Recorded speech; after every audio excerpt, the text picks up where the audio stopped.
अस्सलाम वालेकुम। नया दौर के साथ मैं हूं सबील हसन। नाज़रीन, आज चीफ जस्टिस काजी फ़ाइसा की सरबराही में 3 रुकनी बेंच ने इलेक्शन से मुतल्लिक दरख्वास्तों पर समाअत की है। और खुशाइंद एक बात है वो ये कि इलेक्शन कमीशन ने मुल्क भर में आम इंतखाबात की तारीख का ऐलान कर दिया है और ये तारीख है 11 फरवरी 2024।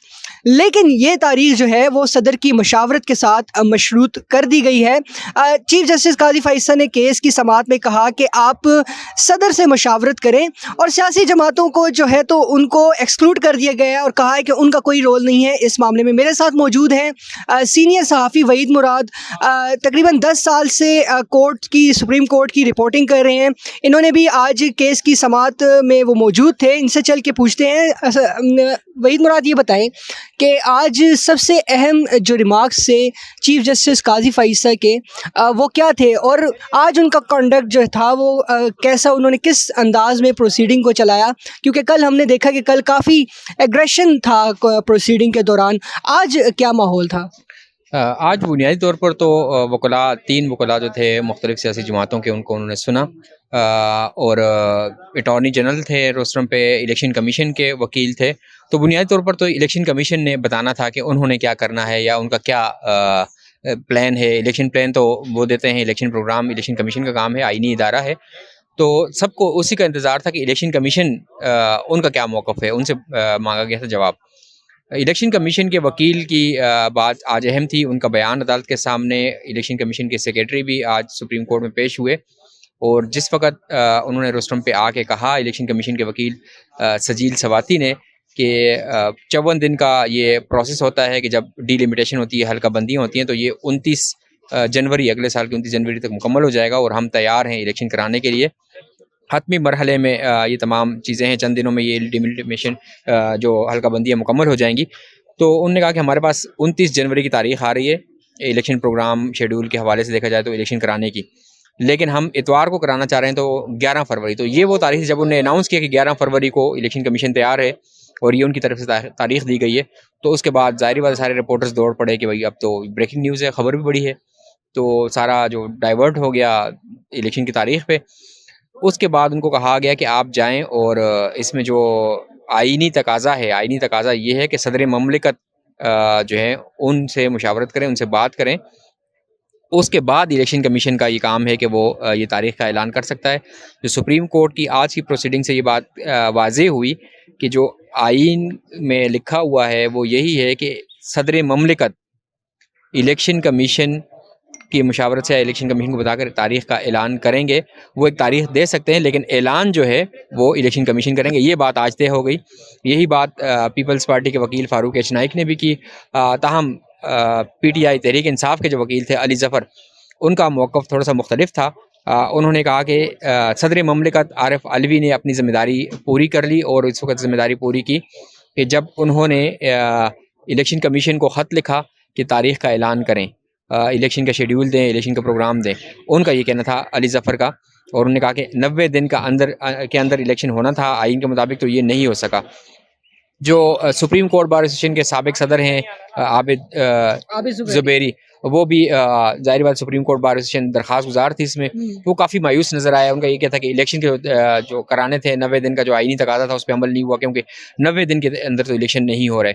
और ये विजिबली ये देखा भी गया अदालत के अंदर कि काफ़ी मायूस नज़र आए। और उनसे पूछा भी गया तो उन्होंने कहा मुझे यही था कि 90 दिन के अंदर इलेक्शन हुई। ताहम फ़ारूक एच नाइक जो पीपल्स पार्टी के वकील हैं, उन्होंने कहा कि इट्स अ ग्रेट अचीवमेंट कि रोस्टरम पे उन्होंने अदालत के कहा कि एक बड़ी उनके लिए कामयाबी है कि वो पीपल्स पार्टी चाहती है कि इलेक्शन हो, जल्द अज जल्द हों, कम से कम वक्त में जब से हो सकते हैं और हों। तो उन्होंने कहा हमें तारीख़ मिल गई तो हम इसको अचीवमेंट समझते हैं। ये चूँकि अली ज़फ़र ने कहा कि सदर ने अपनी ज़िम्मेदारी पूरी की, लेकिन फिर अदालत ने आइन से डेविएट होने की बात क्यों की और आर्टिकल 6 की बात क्यों की थी?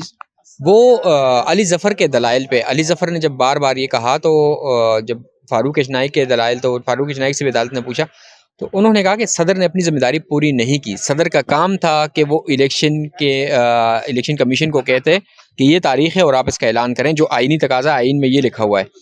अली ज़फ़र यहाँ तक तो बात मान रहे थे, लेकिन उन्होंने कहा कि उन्होंने अपना काम कर दिया है, अब ये इलेक्शन कमीशन की ज़िम्मेदारी है। जबकि आइन के मुताबिक जो लिखा गया है, आइन में जो लिखा गया है और जो पीपल्स पार्टी के वकील फ़ारूक एच नाइक का था कि ये इलेक्शन कमीशन काम नहीं था सदर ममलिकत ने बुनियादी तौर पर गलती की है, उनका ख़त लिखना ही गलत था। उनको इलेक्शन का ऐलान करने के लिए चीफ इलेक्शन कमिश्नर को, इलेक्शन कमीशन को कहना चाहिए था कि ये तारीख़ है, असम्बली डिज़ोल्व हो गई है और 90 दिन के अंदर फ़लाँ तारीख़ को आप इलेक्शन कराएं। अगर वो तारीख़ दे रहे थे तब दुरुस्त होता।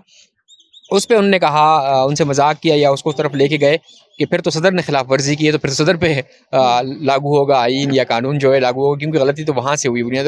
तो इस तरह की वो बहुत सी चीज़ें ऐसी हुई कि मेरे ख्याल से अली ज़फ़र ने ये तो कह दिया कि सदर ने जो है तो अपनी ज़िम्मेदारी पूरी की है, लेकिन उनके जो दलाइल थे वो सदर मुमलिकत आरिफ अलवी के ख़िलाफ़ ही जा रहे थे। आपका क्या? जी, बुनियादी तौर पर उनके दलाइल सदर मुमलिकत के खिलाफ जा रहे थे। वो एक तरफ तो इमरान खान की नाराज़गी नहीं, इमरान खान की नाराज़गी मेरे ख्याल से नहीं है इसमें। बुनियादी तौर पर अली ज़फ़र अमूमन ज़्यादा वाज़ेह नहीं होते अपने दलाइल में। वो अमूमन हमने देखा है कि वो एक खिचड़ी सी पकाते रहते हैं। वो कानूनी या आइनी मुशगाफ़ी में ज़्यादा उलझते हैं और कोई वाज़ेह मौक़िफ़ इख्तियार नहीं करते या क्लियर कट बात नहीं करते। दीगर केसेस में भी होता है कि वो बहुत तवील दलाइल देने की कोशिश करते हैं और इधर से भी पकड़ते हैं कान को, उधर से भी पकड़ते हैं। लेकिन ये एक वाज़ेह चीज़ थी कि आइन में जो लिखा गया है तो आइन पढ़ना था अदालत ने भी, और कानून को देखना था। तो जो कानून में तरामीम की गई थी, हालिया जो तरामीम थी इलेक्शन एक्ट में, तो उस पर भी सुप्रीम कोर्ट उस तरफ नहीं गई। और फारूक एचनाइक जो पीपल्स पार्टी के वकील हैं, उन्होंने भी ये कहा कि आइन मुकद्दम है, आइन सुपीरियर है। तो आइन में जब एक चीज़ वाज़ेह है कि 90 दिन में होने इलेक्शन, और ये सदर मुमलिकत ने कहना है इलेक्शन कमीशन को कि आप ऐलान करें तारीख़ का, और उनको बताना है सदर मुमलिकत ने, और तारीख़ ऐलान करना उन्होंने, तो उन्होंने कहा ये वाज़ेह है। जी अच्छा, काउंसिल ऑफ कॉमन इंटरेस्ट का बेसिकली तो दरख्वास्तें थी कि काउंसिल ऑफ कॉमन इंटरेस्ट के जो फ़ैसला था डिजिटल सेंसस के नताइज का ऐलान, उसको चैलेंज किया गया। तो आज उसके बारे में क्या चीफ जस्टिस काजी फ़ाइसा का कहना था और वकला का क्या कहना था? बुनियादी तौर पर उस तरफ ये लोग आज गए ही नहीं हैं। यानी एक मौके पे चीफ जस्टिस काजी फ़ाइसा ने ख़ुद भी कहा कि वो नहीं चाहते कि बाकी चीज़ें खुलें, और इसमें अगर इस वक्त हमारा मामला ये है कि हम इस मसले को हल करना चाहते हैं कि ये हल हो जाए, कि तारीख़ आ जाए इलेक्शन की,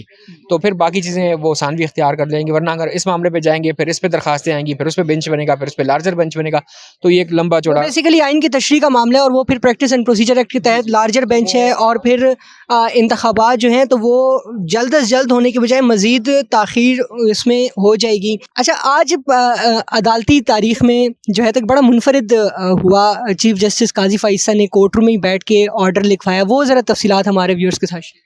अमूमन ये होता है कि कोर्ट में समाअत मुकम्मल होने के बाद ऑर्डर ऑफ़ द डे लिखवाया जाता है। ऑर्डर ऑफ़ द डे में ये होता है कि समाअत के दौरान फ़लाँ पेश हुआ, फ़लाँ पेश हुआ, फ़लाँ ने ये मौक़िफ़ इख्तियार किया, फ़लाँ ने ये दलील दी, और उसके बाद ये पूछा गया और ये उन्होंने बताया।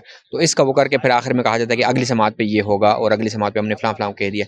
तो ये डिक्टेट करवाने के बाद वो शॉर्ट हैंड में जो उनके कोर्ट एसोसिएट होते हैं, स्टेन होते हैं, उसके वो नोट्स लेके चले जाते हैं और कोर्ट उठ जाती है।